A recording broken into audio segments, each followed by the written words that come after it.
If you don't want to listen to me, listen to the motherfucking facts. Welcome back, Chaos family. We're here for episode Mofo 3. Today we're going to be discussing further about willpower, how to build better willpower. Of course, it's not something that you should 100% rely on, but it's something that speaks to your strength to be able to keep pushing past your boundaries. What it all might say, push beyond your boundaries, goddammit.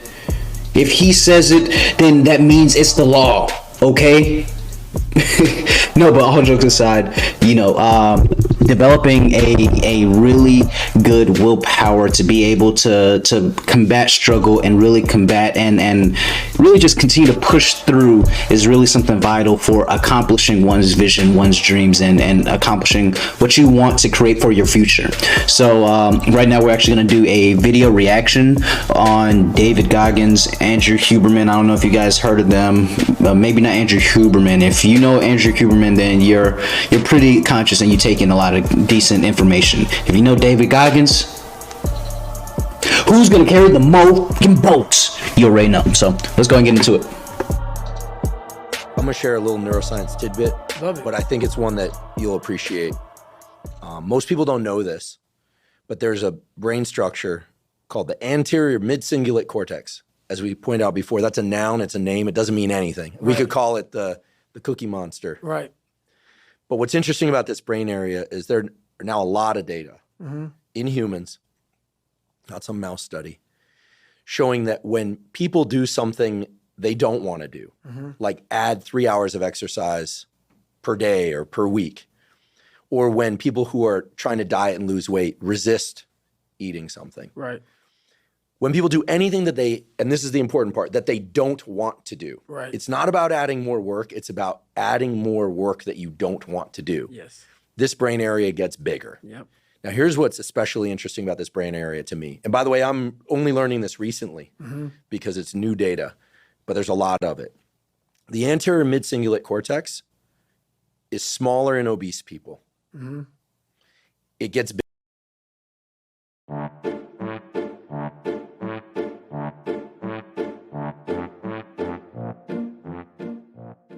bigger when they diet. It's larger in athletes. It's especially large or grows larger in people that see themselves as challenged and overcome some challenge. Right. And in people that live a very long time, this area keeps its size. In many ways, scientists are starting to think of the anterior mid-cingulate cortex not just as one of the seats of willpower, right, but perhaps actually the seat of the will to live.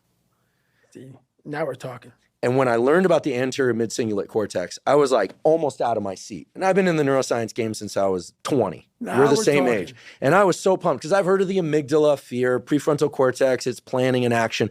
I could tell you every brain area and I teach neuroanatomy to medical students. But when I started seeing the data on the anterior mid-cingulate cortex, I was like, whoa, this is interesting. Yep. And all the data point to the fact that we can build this area up. Yep. But that as quickly as we build it up, if we don't continue to invest in things that are hard for us, that we don't want to do, that's the part that feels so Goggin-esque to me, that we don't want to do. Like if you love the ice bath, yeah, I love the ice bath, and you go from 1 minute to 10 minutes, guess what? I goddamn hate that ice bath, bro. Jesus Christ. I tried that a few times, and it's good for you. It makes you feel awake, and it's supposed to regenerate your cells or some shit like that. But Jesus Christ, I fucking hate cold baths, but apparently they're good for you. Anterior mid-cingulate cortex did not grow. None. But if you hate the cold water, if you're afraid of drowning and you get into water and put your head under, then your anterior mid and survive, then the anterior mid-cingulate cortex gets bigger. But if you don't do it the next day, or if you do it the next day and you enjoy it, because hey, I did it yesterday, woohoo, happy me, Merry Christmas, as you would say. Merry Christmas. Guess what? The anterior mid-cingulate cortex shrinks again.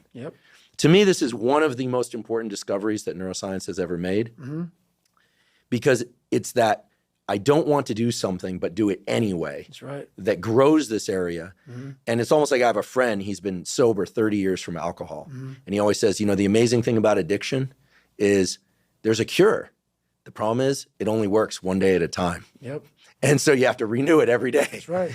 So the anterior mid-cingulate. Damn, ain't that the goddamn truth?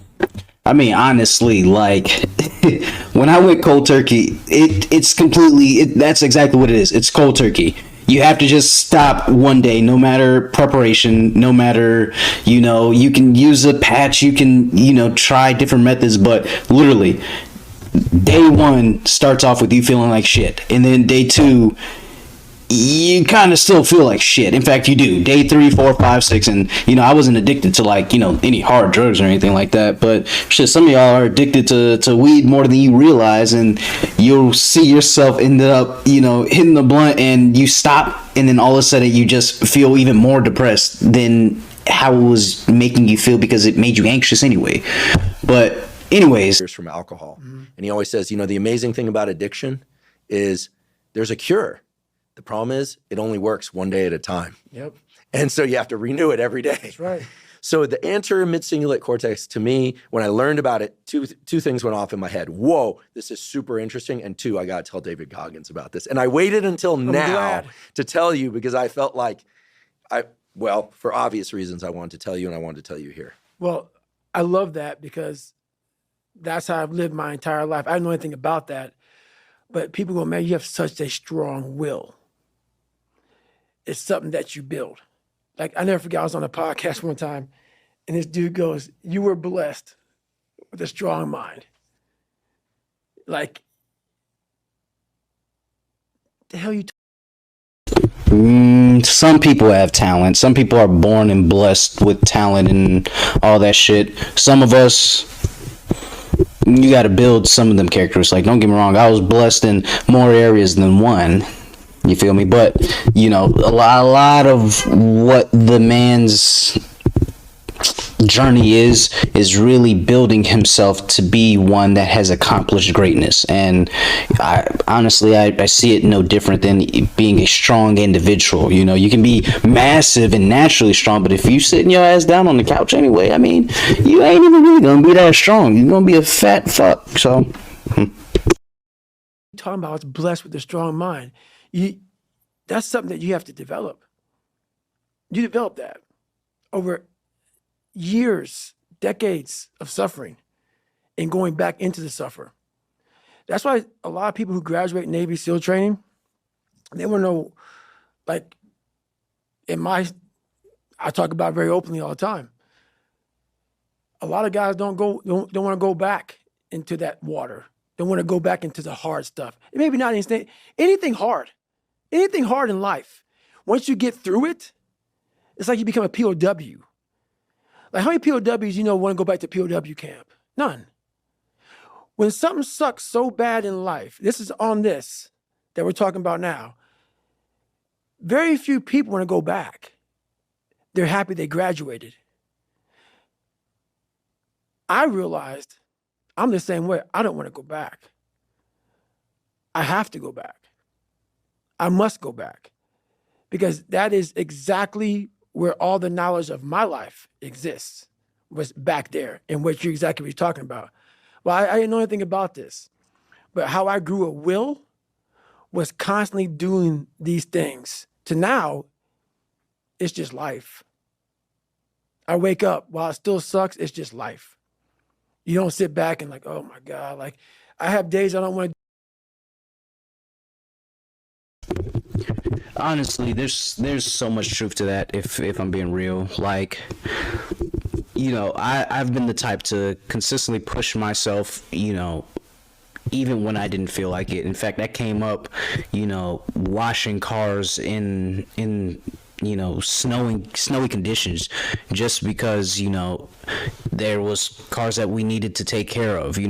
I grew up like that, and although I hated in the past, and although it was more so the fear of getting my ass beat and getting in trouble on why we did it instead of not, I found a rhythm and habit in how I operate on a daily basis, to really seek out struggle. And I think it's important to seek out struggle, especially if something's actively hard. People might look at, David Goggins and have their own opinion, or even have their own opinion about what I mentioned when it comes to struggle. But, nothing good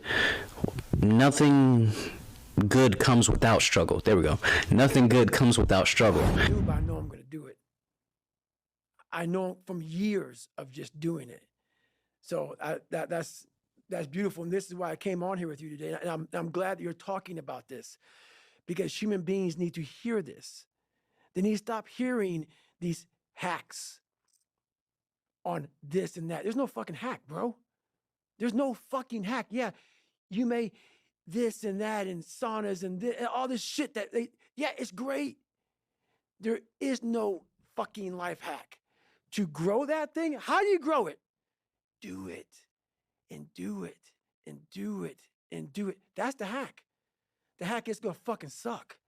And that's what I realized.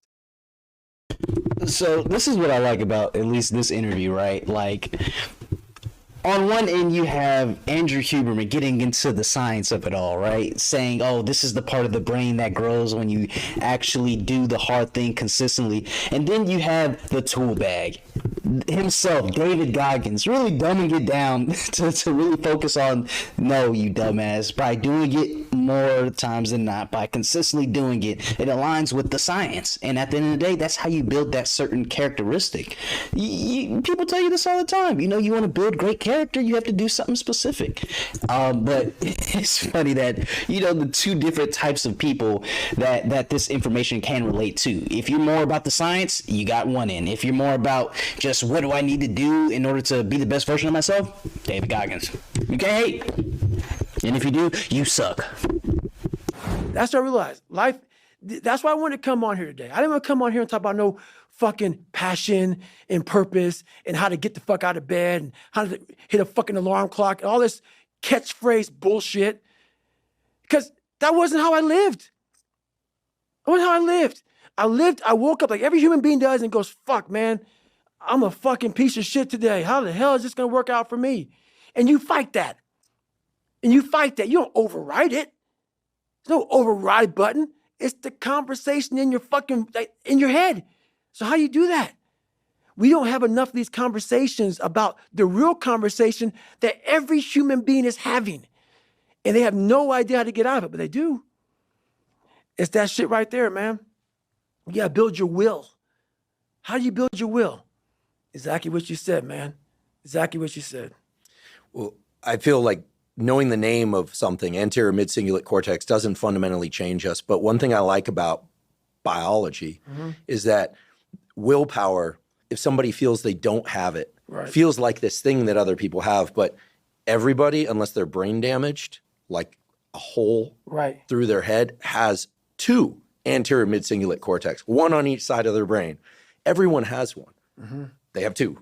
So I feel like it's just a question of opening the portal. And the portal, I'm going to say it 10 times and forgive me, is I think people go, oh, I do hard things. I do sets to failure, and then I do forced reps. I love training with weights. I love doing sets to failure. I even like forced reps. But guess what? I like forced reps. So I'll tell you, they don't build my anterior mid-cingulate cortex. Right. Because I like to do it. That's right. Anything you like to do is not going to enhance this aspect of willpower. And it seems so obvious once you hear it. You kind of go, oh yeah, of course. But I think you really close that loop for people when you share what you're sharing today and what you've shared elsewhere before as well, when you're trying to explain the friction is the critical ingredient. Right. And I think people think, oh, if it's effort, well, then I'm getting better. That's part of it, necessary but not sufficient, as we say in science. But the suck part, the being haunted, the stick, they're really unpleasant terms. Very. These are probably the most unpleasant terms we've ever used on this podcast. Very. Those are the Those are the levers. Those are the gears. And without those, this thing that you're talking about, David Goggins, as a verb. Right. You know, I sometimes make the joke, but it's not a joke. Right. Goggins is a name and it's a verb. People go, I'm going to Goggins that. Right. Right. But that's, I think. Woo, that's a bar. I ain't gonna hold you. Y'all have to look at me for this. That right there is a goddamn bar. Make your name a noun and a mofo action. What does it mean to be chaos? What does it mean to embrace chaos? Embracing chaos should be an action. That's real. I'm just gonna say it, you know, when it comes to even your true and your purpose and your identity, make your name not only just a noun but an action. That's cold, bro. Buddy spin bars over here. Again, I'm not a psychologist, but I think that's what you're talking about. The stick, the friction, being haunted. It's the suck part that grows this anterior mid-cingulate cortex. So now you know why there's so many people that fail in this world to figure out their purpose in life. Where do I go? Because to grow that, while you may not look like me, how my daily life looks, it don't look fun. It don't look fun. So it's a choice that people have to make in life. But what's so funny about it is even the richest of rich, who have everything, they always ask me this question. I feel like I'm missing something. I don't feel like I'm missing shit. I don't have what you all have, but you'll never in my life hear me tell you I'm missing something. Everybody is. They're missing this feeling. I found it a long time ago. I found it right there in that willpower thing. When you're nothing, and change yourself into something like me, you call it happiness, peace, whatever the fuck you want to call it. People are missing exactly what went on with David Goggins. Why don't you smile? I do. But I figured something out. That's why you'll never hear me say I'm missing something. I found it years ago. You find it in the suck. You find it in the suck, and you find it repeatedly in the suck to the point where you know exactly who you are. Most people are missing something because they don't know who they are. They never examine themselves. They've never done this experiment on themselves. The lab rat, we're all lab rats, but you're also the scientist. You create your own self. Most people are missing something because there's so much trapped in there. I don't even want to say potential. I think that's word used out too much too. There's so much in you that God or whatever the hell you believe in, or if you're an atheist, in you that you have not unlocked. That you walk around with this gorgeous wife or great husband and all this money. You're like, God, I feel like I'm missing something. Yeah, because it's about 75% of you is still fucking in there. Still chained up because you just didn't want to find your willpower.